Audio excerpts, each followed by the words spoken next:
Hi, Michael. Hi, Sabrina. How are you doing? I'm good. I'm so pleased to have you here today on this podcast, and I'm very curious to see where this conversation will take us. We don't know. We're We gonna go never wherever. know. Yeah. Exactly. So I would say before we jump into deeper conversation, just introduce yourself a little for the audience. Like, what do you do, who you are? Yeah. Okay, I was born in Vienna, Mm-hmm. and I was a sick child, asthma, allergies, eczema, and then I went to school, and then the second thing hit me. They left me at home another year, so I started school with 7, and then I found out I was completely dyslexic and dysgraphic. So my hand coordination didn't work either. Yeah. So I can still read my writing. So to this day, it's great that I have the computer, so I don't even see it as any problem, And I can dictaphone and do everything with dictaphone, So yes. If it's not gonna work. And what I did is hard time at school, had to repeat classes, was not a rebel, was a speaker of the class, but I failed the class. So about 35 or so, I looked at my resumes and I realized all I did in my life was art and creative. So every job I did, so I was a DJ, then I did fashion shows, produced fashion shows and all this stuff, advertising. And so everything was creative. So that was the turning point where I said, okay, I'm an artist. I don't need somebody else to tell me, because I can't do anything else, because all I did, and it saved me, that art saved me, that I'm alive today, because I think I could never fit in.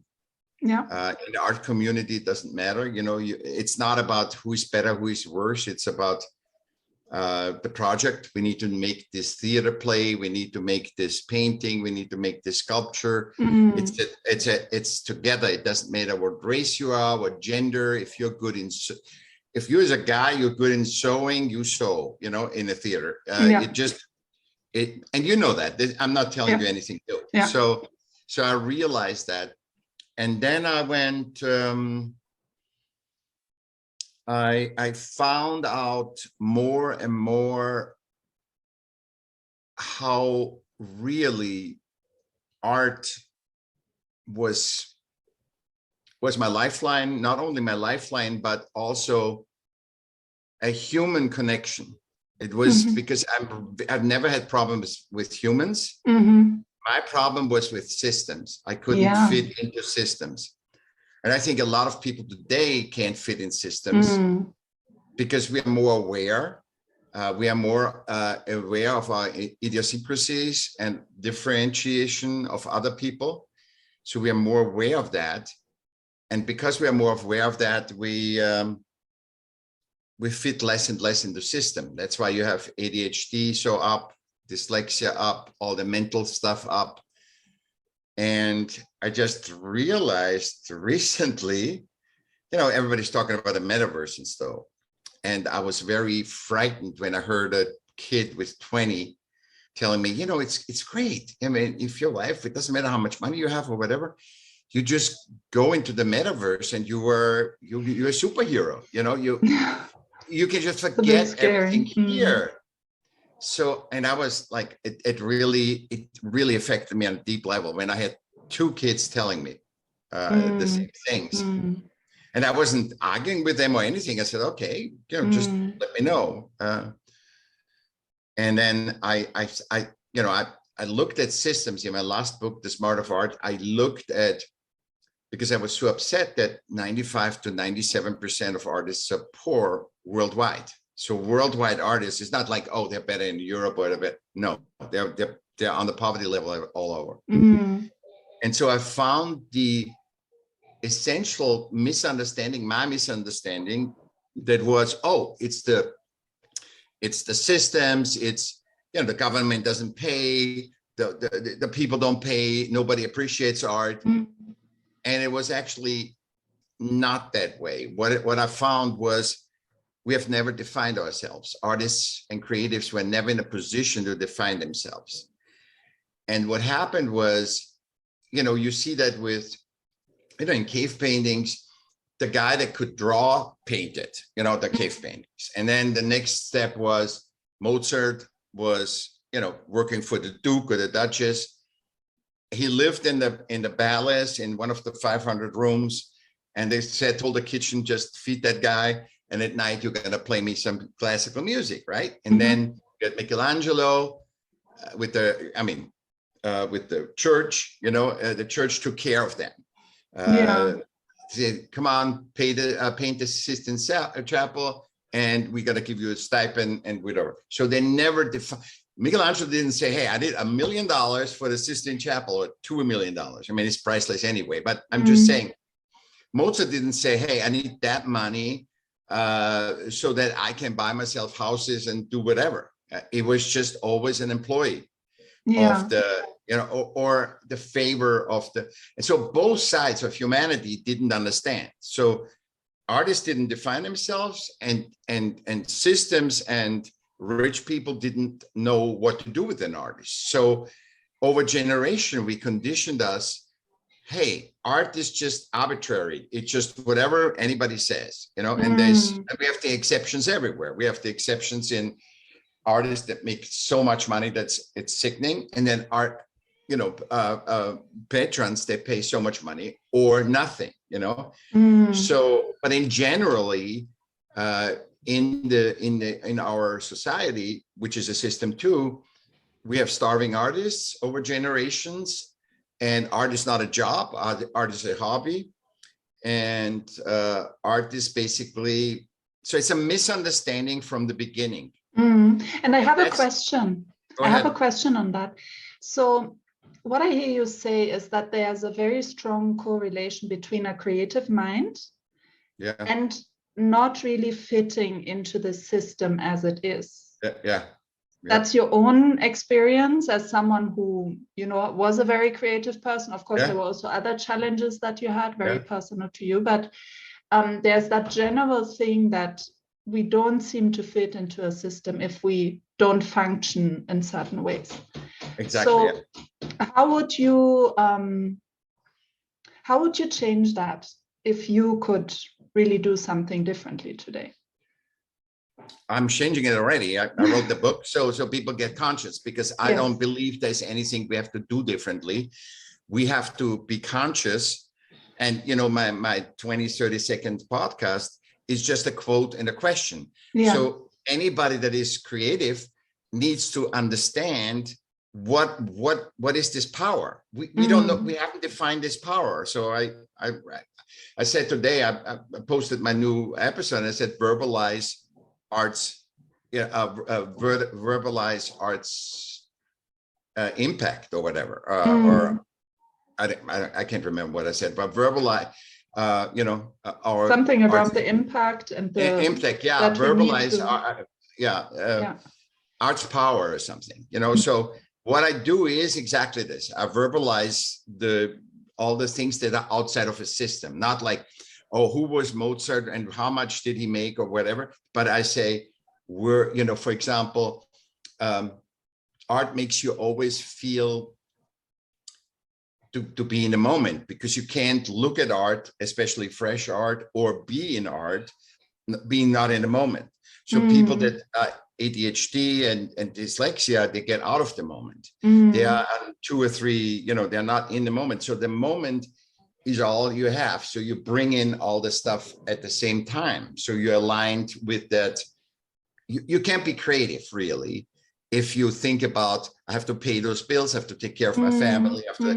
You have to really detach. And that's where your ultimate power is. I mean, that's common knowledge now.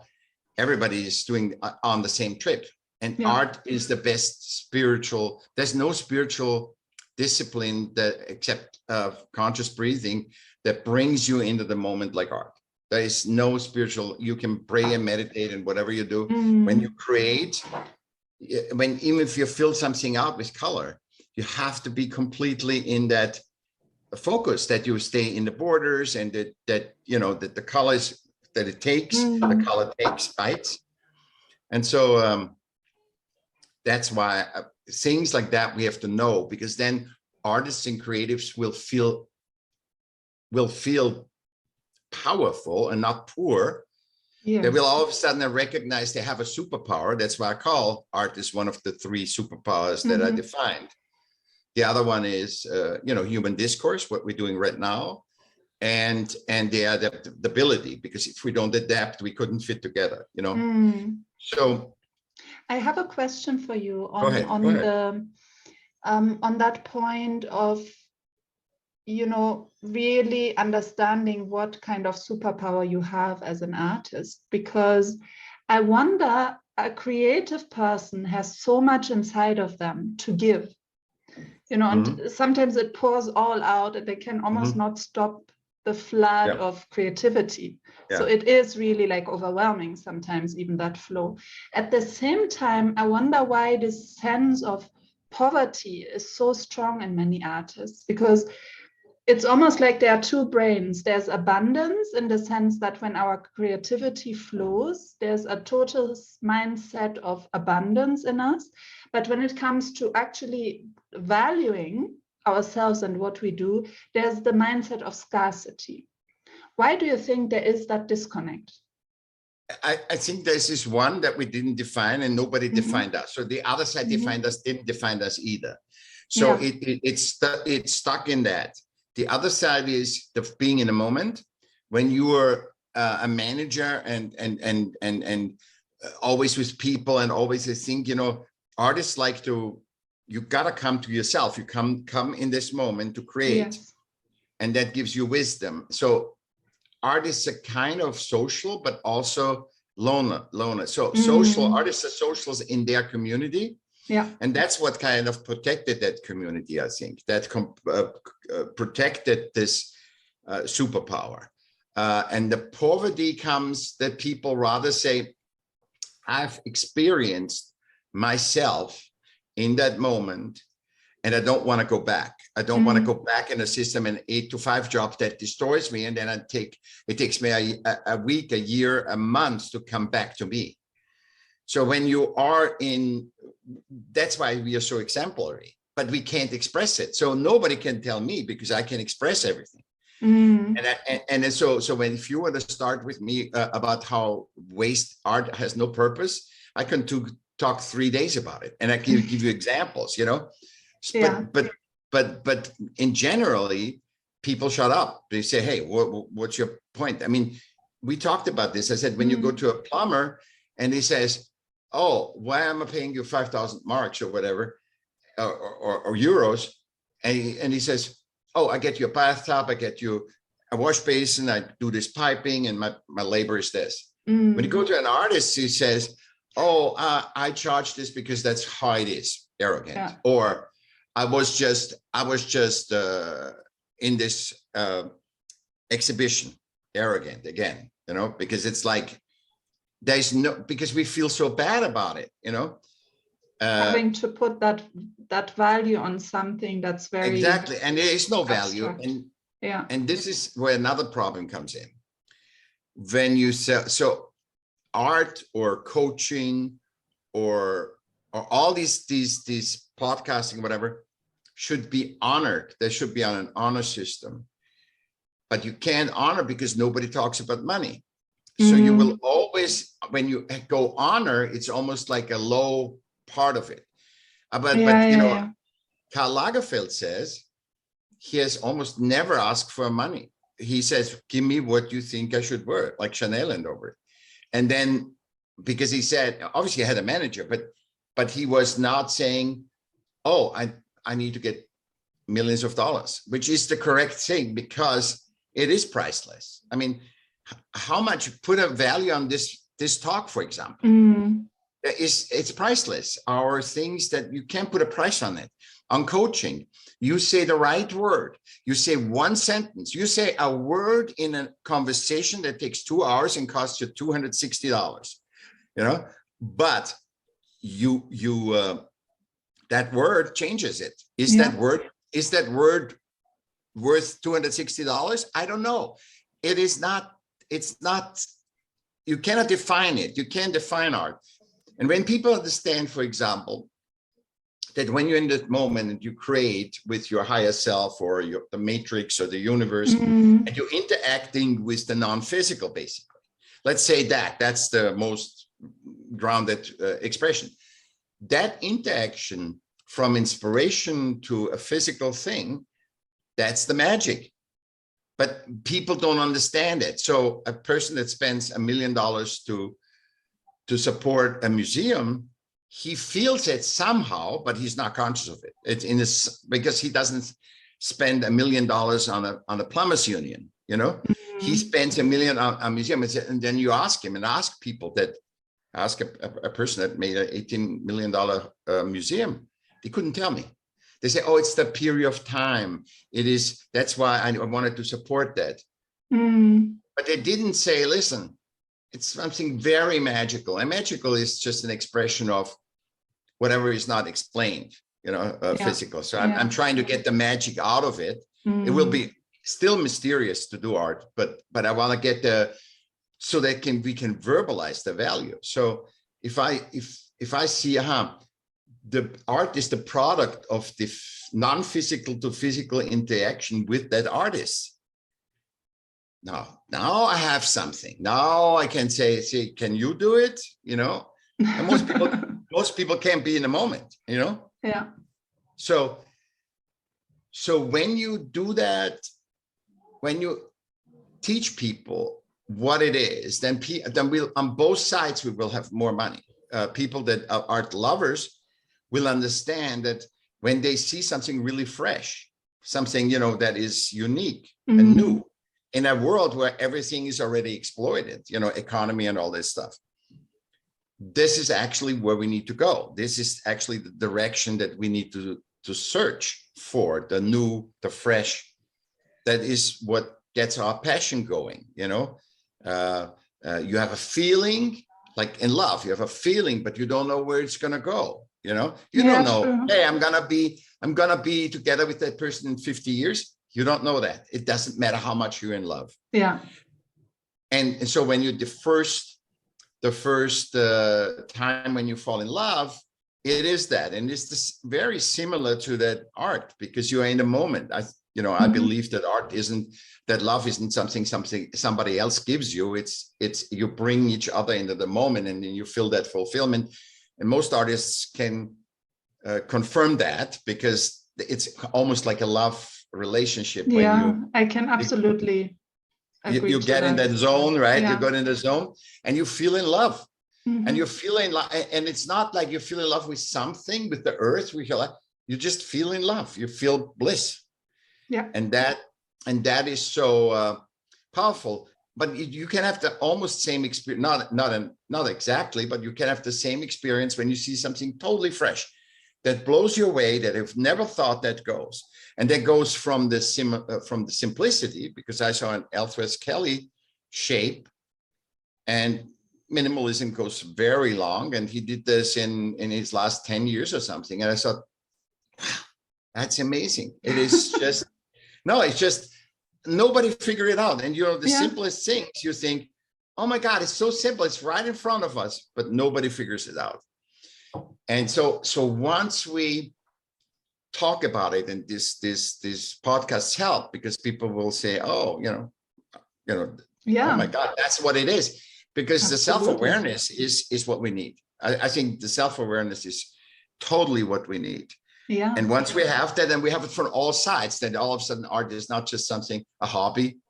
I think selling is the hobby, because you're trying things out, you go on the market, but the creation is always growth.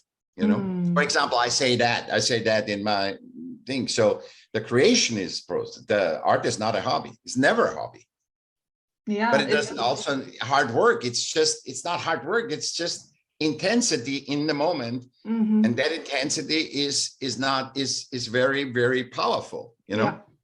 I mean, we spoke about that the other day, how it must have such a huge value and lead us in this world have understood that, because if a conflict happens, the first thing that is being destroyed, if one people wants to start controlling another people, it's the first thing is always the art and anything that reflects the identity, the culture, and so on of a group of people.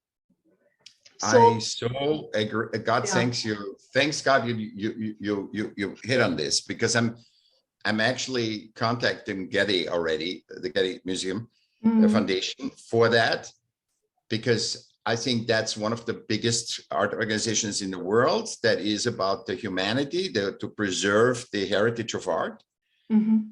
And I think what we should do, I think the only way we can even, it's getting out the consciousness. And also I need an addendum to the human right, the essential human right of freedom of speech needs to be also essential. So I want to start that with anybody, contact Sabrina or me, and the extend the human right of not just speech, freedom of speech, but also freedom of expression.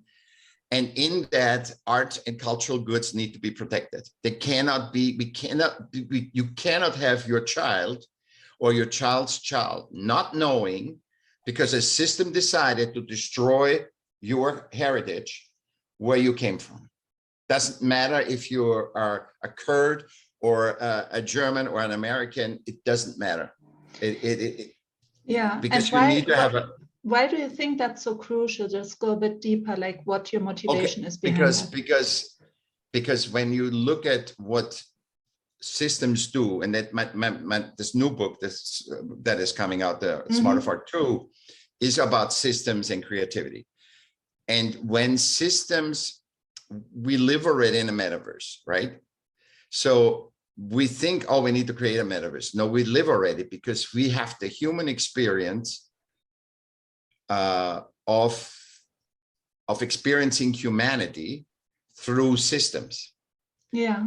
So I don't meet you in person, I meet you through Zoom, which is still good. I'm not saying it's bad, because I come with my senses, I can sense you as a person, but on the phone it's less, and on text is 4%. Yeah. Yeah. So absolutely. even if we talk in person, it's only 36%, I think. It's not, it's a very low number. So you can't expect. So we experience humanity through systems, right? So what is a man gonna do? Because let's go back right back. So systems, because they are limited, they are human-made, man-made. They're not from God, they're not from nature. They just are things that we thought up and to be together, like a tribe, So you get your child, and another tribesman takes care of your child while you go plucking berries in the forest, right? So to help us all to get our potential up, it's all about the human potential expansion, not about the system expansion. And we went way too much in the system. And I think there is a perfect number of what a tribe should be, or a system is 150. And the bigger the systems become, the less the human become, because all systems work on the economic principle. And the economic principle is up 24/7, has no seasons, no cycles, no periods. Systems are just going up. So we turn them on and they go. We turn them off. And humans are like nature, a part of nature. To make the maximum, to be the maximum, you need to sleep. You need to balance. You need to have quiet. You need to have your cycle. You need to have season. That's how humanity functions. You want to get the maximal human capital as a system out of humans. You need to have them allowed to get in balance. And there is the rubbing point. It's two things so we have to raise our human potential and not get rid of systems, but change systems to be human adapt, not humans to be system adapt. Yeah. So but the cruelty, because we know humans can adapt so much. So when they get distorted, they can do horrible. stuff, or yeah. phenomenal, so we have on one side, we have Apple, Nike, whatever states, America, Europe, whatever. And then you have on the other side, you have the war. There's 80,000, 85,000 soldiers killed in 4 or 5 months. And it's both in systems. So I think the first step would be looking at systems, say, this is our possibilities. From killing 80,000 people in 4 or 5 months, soldiers, to creating Apple or some Disneyland or something wonderful, So see the range. That's the creative range. Yeah. And just to think about this, everything we have is creative. So why does art, which would be the master teacher of us, how to create in human ways, because you can't force an artist to say, crank out, this by tomorrow. It's not working. Then they lose they lose what really the superpower and the essence is. Exactly. So I wanted to get, and I think that's why it's so important where we come from. So to come back to why do we want to protect art is because we want to, let's say my son's son learns about Austria. And there is no Austria. There is no Vienna.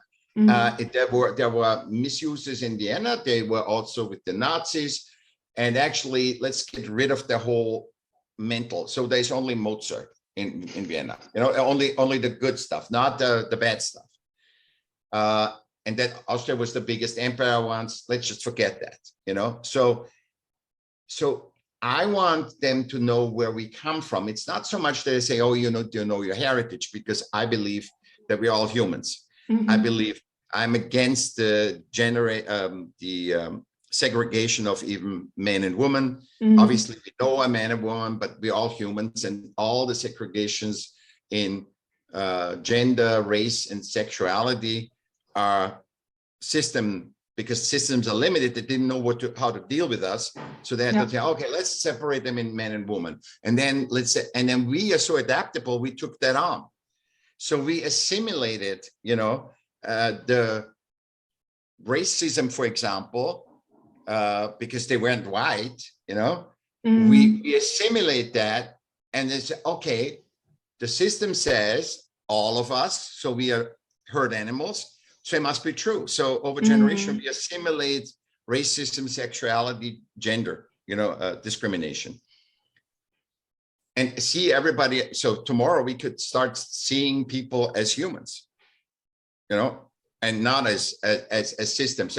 What are you, a human or are you a system? So you want to look through the system value, or you want to look through the human value, that we are, our power is in inclusion. So I want more my sons or my daughters to see, or their heritage, to see where we came from, see our human potential. And I come always back to the human potential. Yeah, we were racist once, but can anybody say that first of all, you couldn't even say it during Hitler's time. You couldn't even say that all the Germans were like Nazis, You couldn't say that in Austria. You couldn't say that in whole Europe, There were some people, and there were some people that believed that system shit, basically. Absolutely, there were. But I could not even have that. And I know Germany still is suffering, because I hear, all the cultural news and stuff. But I could not even think that the Germans that I know, the many Germans that I know, my thought never comes to that stereotype, oh, he's a Nazi. You know what I mean? And I say, this brought me to, wow, our stereotypes that we got from systems and our categorization is never correct. It's not correct with colored people. It's not correct with Asian people. It's not correct with anybody, with women. Look at women. Women can be more masculine and more harsher than any man. And there's men that are so feminine, they have so much style, they have so much thing, they blow your mind. it's and you know the dot on point, it. Yes. The point, to make the point. Tell me if it was that we are also categorized and that we are all in sexuality and gender. Create art, then everybody would recognize that. And you have no clue who painted this. Could be a child, could be, I mean, there's stuff, I've seen stuff from children. I was blown away. Yeah, true. Me too. So children, it's a child, it's an adult, it's an old lady, it's a man, it's a macho, is gay. I mean, you couldn't tell. And that's, and what is the only language that is universally understood? There's another one, superpower. Art. You draw a little stick figure in Japan, in Iceland, anywhere they understand it. Yeah. So we need to lean into this rediscovering our pivot in our humanity and art, you know, having art and humanity, and art brings us always to humanity. It always does. So what does a guy do that works 80 hours a week, CEO, only left brain, blah, blah, blah. On the weekend, he's tinkering on his car. He's being with his buddy, you know, doing some car or flying or doing something, or being in the garden or being with his family. So it brings us always way back to to reconnecting with our humanity. And that's really the humanity. Yeah. It's not the family you have to or whatever, but if you're disconnected, and that's why I think stuff like Putin and Zelensky, this comes because they are so distorted. They're not like mean people, because that's another system thing of mean and good and right and wrong. That's a classification. I think they're disturbed humans. When you see, you know, the people get so disturbed today, and they say, why is that? Because we're separated, and we are not seeing that our power is that you and I can create this podcast. And I've never said those things. I've said a lot of things, but not the same way. You know, it's always a fresh new thing. So it's inclusion. The space that you give me, the canvas, I couldn't draw without a canvas. So what does that help me? My drawing helped me, or my saying helped me, or my whatever music helped me, if I cannot perform it, if I cannot express it, you know? So you need to have the space to allow music, to allow poetry, to allow theater, to allow this thing. Yeah. And so that's why it's so important. Yeah. To protect it. Yeah. And to rethink the system so that we can give space for that superpower art, the dialogues, everything that's included in that, to lead us back to being human, which is a beautiful, beautiful thought, because it means, like, if we create more space for art, if we define it more, if we bring it more to the forefront, all the creative stuff, then we create humanity in a way that is so much more positive and tolerant, and because we are in line with who we really are. And all the repetitive skills AI is going to do.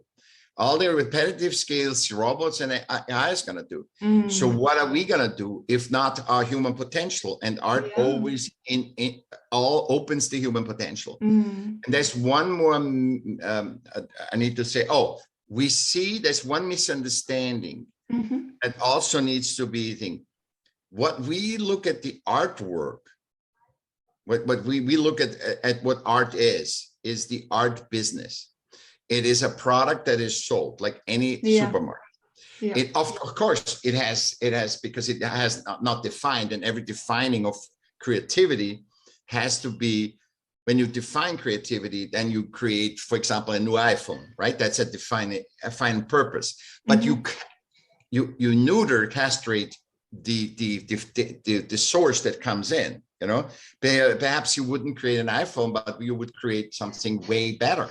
But you channel it into that, into a bicycle, into whatever. And so that's the only difference why art product is a little bit different, because but it's really only a bit Yeah. boxed in as compared It's to a bit, free flow. yeah, Yeah. exactly. But it's basically what sells.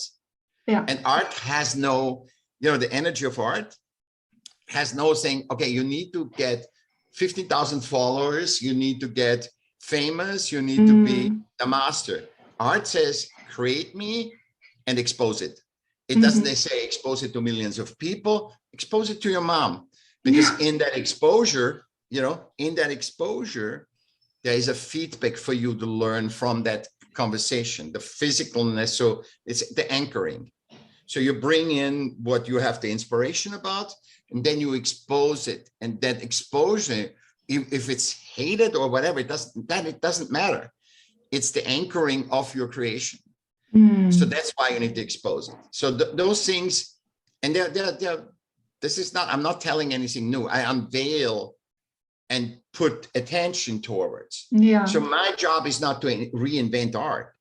Art is already here. It's powerful. Look at our world. It proves itself. I don't have to defend art, but I have to defend our system definition of what art is. Yeah. And that system definition needs to change. And I think it has a lot of positive things for us to, what would I say? To expand our human potential that we have so denied, through systems. We have denied our human potential so much because we can solve anything. I mean, in the free flow, there's a lot of power that we have. Absolutely. Yeah. And inclusive and seeing humanity, not, oh, you alone, I'm alone, just fend for ourselves, but hey, we can do it together. We don't have to hug each other and love each other and kiss each other. That is something also system generated. Yeah. So system, this is also system defined. The, the absolutes, right, wrong, good, bad. We are fluid, as you see now with sexuality. Sexuality a system tried to define our sexuality. And we see really, also you saw it with race already, but I think now you really see it with that we are fluid. We are not absolute, and they need absolutes, and that's another thing that brings so much self-shaming on us. Self-shaming or act shameless. Sending 80,000 troops into war and get killed. So this shamelessness, shaming, and the shaming is something because it comes off our dynamic between systems and humans, like the static of systems and the organic of humans. And that is sooner, because when humans give so much value to systems, you are a human tribe, you're part of the human tribe, right? So you affected by the others if you want or don't. Yeah, absolutely. So when you and I talk, it's proven that both our brains change if we want or not. You can say, no, I'm not going to change my brain for him. Or I can say that, no, it just happens. It's a part of our function as humans. And so that is, so you look up at these systems and so what do systems do? They work on absolutes. They are static. So we have all the technology now and still are more stressed than ever. Interesting, right? That there's not. I mean, people worked 18 hours a day in coal mines. Their life expectancy was, 27, 30 years old. And we got all these systems changed with, unions and whatever to have more freedom, and that people, can actually don't have to die, with 30. And now we have to wake up again, I think, because even though we don't die of lung cancer or in a coal mine, we die of stress, of self-infused stress. And I think in this is even worse, because the suffering is going to be extended over, let's say, 75 years, like our life expectancy. And I had no idea that we were talking about this, just comes in. So our life expectancy, and then we observe, we observe and copy. I mean, what would that work for me? And we constantly change, saying, okay, that works for him. And sometimes we're lost, and then we use other humans as an example. So, for example, how many people have successful podcasts and actually can make money off it? Or, so you only hear from, and all pyramid schemes, because it's like a pyramid schemes, work on, somebody made money. Somebody was healthy from that. And this shows us just our potential. It doesn't, not everybody is Elon Musk, not everybody is Jeff Bezos. Those shows us our range. We can be that, or we can be that. It doesn't mean that we have to try to become Jeff Bezos or Elon Musk or Hillary Clinton or all these, Merkel. We don't have to become that. Those are just our... The idea of the rat race, that I call it the rat race now, like trying to always go for that ideal, what the system shows us as the ultimate success in the system. Actually, what I hear you saying is like it further disconnects us from our own way as the individual human being. Absolutely. Because we are equal as it is. We are equal as it is. Our equalities are differences. See, I mean, our equality is you have a trait that only you can do better than any person in the world. I have a trait that only I can do, everybody can different. And so when you go in school, which a lot, which is in education, there's a lot of scientists saying now, you have which fits exactly into nature. The ant isn't worth more or less than the elephant. So you have your function. And I think your life is to figure out that and refine that function. I think that's one. And what art does, it's showing you that. It's the best tool that I know. You want to find your stuff out. Never buy an instrument for your kid. Just let him try out millions of instruments till he or she finds what resonates with her, and what is the best thing, and let them discover it. Because there's people that you go ballet dancing and you do this, and we have invested that, and it's system again. It's you system adapt that kid, versus allow him in art, that sacred space of art. Allow him to find humanity, to find expression, to find what he resonates, she resonates. I mean, it's priceless what I've learned through art. I mean, I have zero education, basically, because I remember if I had it, and look what art taught me. I mean, everything, also with the system, art taught me that. So when you dive into art and try to observe and not look at art business, because that's a business. That's like system again. So you got to be this, and you got to go to all the openings. I mean, artists today are spending more time on social media, to make themselves known and everything, than creating. They can't create anymore. That's the challenge. Yeah. So there's more artists than ever, because it's humane. So even though 95 to 97% of artists worldwide are poor, there's more people coming to art. More and more people do. But it's if they're not conscious of that, because if you tell an attorney, hey, 95 to 97%, or a plumber, you're gonna be poor, nobody would do any job to be poor, which is already a crazy thing.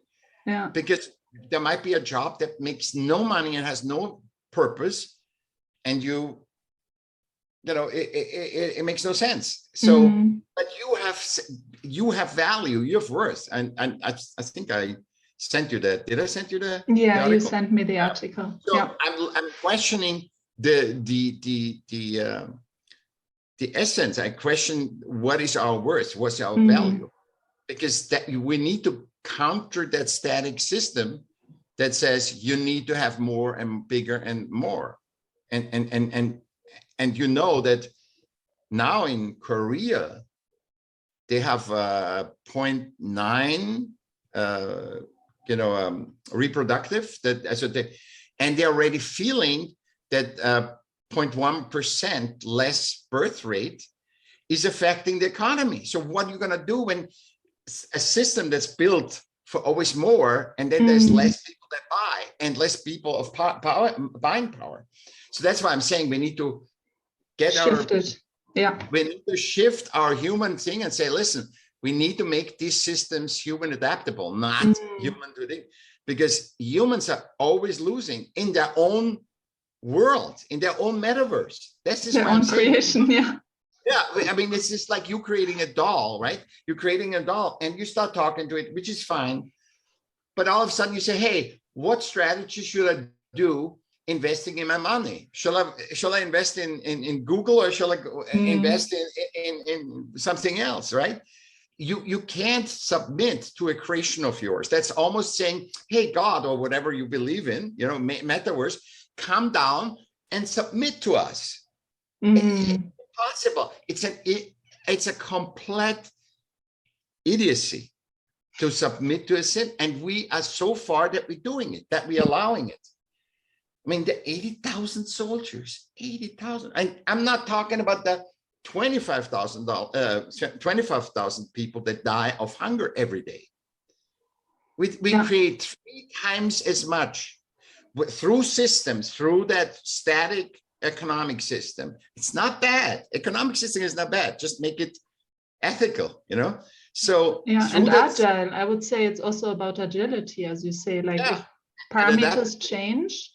Exactly. And adaptability. And how does economic needs to work with cycles, because not every harvest is good in nature. We have 5 years good and then 1 year bad. So how are we going to do that? So there needs to be these interfaces in there that are adapted to humans. That's why I say humans in our habitat nature is number one, not because I'm for save the earth or anything. I just say it's insanity to say, hey, something that we created has power over us. We three times as we create, 3 times as much food we create, and 25,000 people die of thing. Yeah, it's crazy. So I'm just thinking about the sort of the starting point of this whole conversation, where we said an artist often doesn't know how to sort of put a good value onto their art. If someone is watching this and absolutely resonating with our thinking, what would you say your number one advice is to an artist, a creative mind out there, to start actually changing that setup for them, so that we can have more creative people really having an impact and putting something on their art? I would say listen at least 3 times to this episode. Yes, that's what I would say. Yeah, no, because I think nuggets. Yeah, get the nuggets out.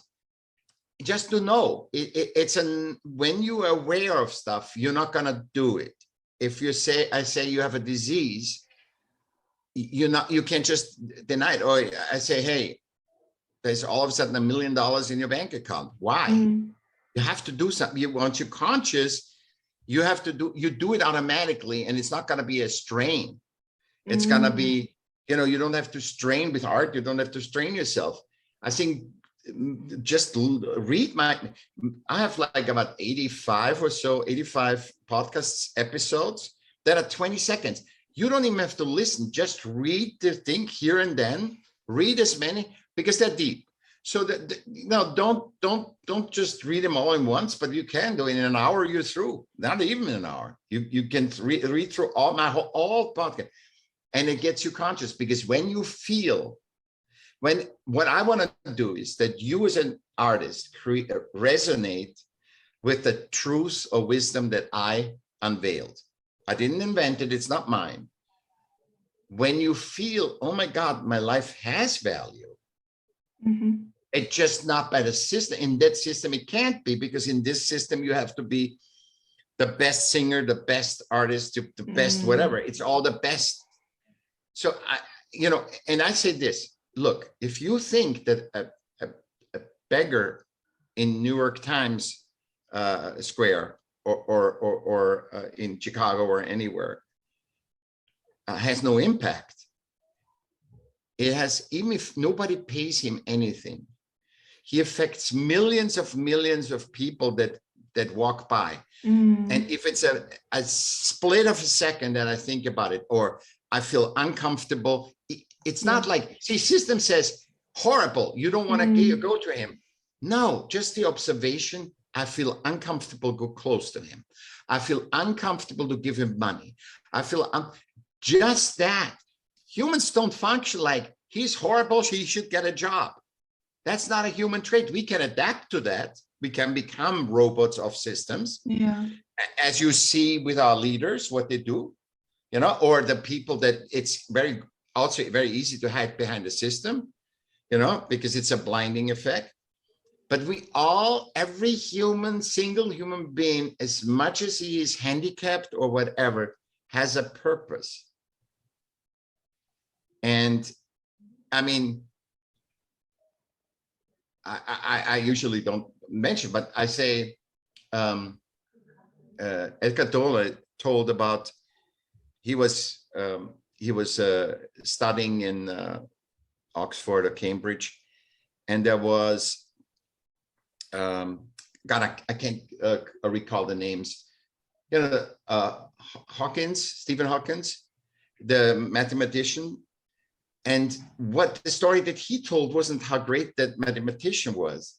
He said they had to feed him and everything fell down and whatever. And then he held open the door for him. And see, I heard that from him. And that is and he said, there was such a light in his eyes when he walked by, you know, all dirty from the eating and all this assistants helping him. And he says it transformed his life just to look at the guy's alive inside, his spirit. It's not the physicalness, how much money we make or whatever. It's about the spirit, and he was so alive in there. And he surrendered to his position that he had that, but it doesn't mean he didn't enjoy life. And I think art does that. And that's why so many artists are also, I think, poor, because they say, I found found that superpower. I found what it's all about. And even if they didn't, because sometimes they didn't, they say, I feel like me. I didn't know that. I wasn't aware of that. But I felt unconsciously, I was all drawn to art, and I felt like a human. I felt like I belonged. I felt I belonged. I felt I can communicate on a different level to other humans. Not through our system, and that's, you know, not on the knowledge. Knowledge is so short. I told you, right? They gave cigarettes to women that they're not hysterical in the paternity wards, you know, because hey, sell them cigarettes, you know, make money on selling the cigarettes, give them cigarettes so they calm down. Our knowledge is so short. We don't know anything, but we don't allow us to say that. See, artists also are not so striving. I know it. They know they don't know it, because when you work in the moment, you have no idea what comes in. You just don't know. I don't know. And this is why it's always a very good two artists talking together, because it opens that space up where it says, oh no, I don't believe that. No, that's not right. That's not right. No. I know better. I've talked to all these people. It doesn't matter. It is the flow that happens out of a situation. Yeah. And that's a beautiful ending to a very beautiful podcast episode about creativity, about shifting systems to humanity, and about the importance of art as a superpower. Yeah. So thank you so much for your time. You're welcome. And thank you for enlightening so many people. Yeah. Let's see what the comments and the thoughts will be when people are watching this episode. Yeah. And you can find me on michaelm.com. That I have one hub, all your connections is my phone number, everything. You just, you know, and let's reach out.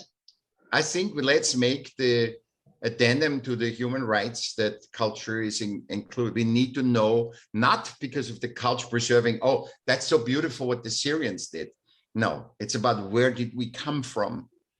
It the is humanity the in relation, yeah, the humanity in it and how it's relating to us now. There's so much wisdom in as you know, in artifacts, is so much wisdom in it that we have no idea. Stonehenge, we still don't know why Stonehenge was built, you know? Yeah. And then say, let's all push forward to that. I really would love to that. Just for humanity. We are just guests here for a short time. That's true. Yeah. Thank you, Thank Sabrina. you.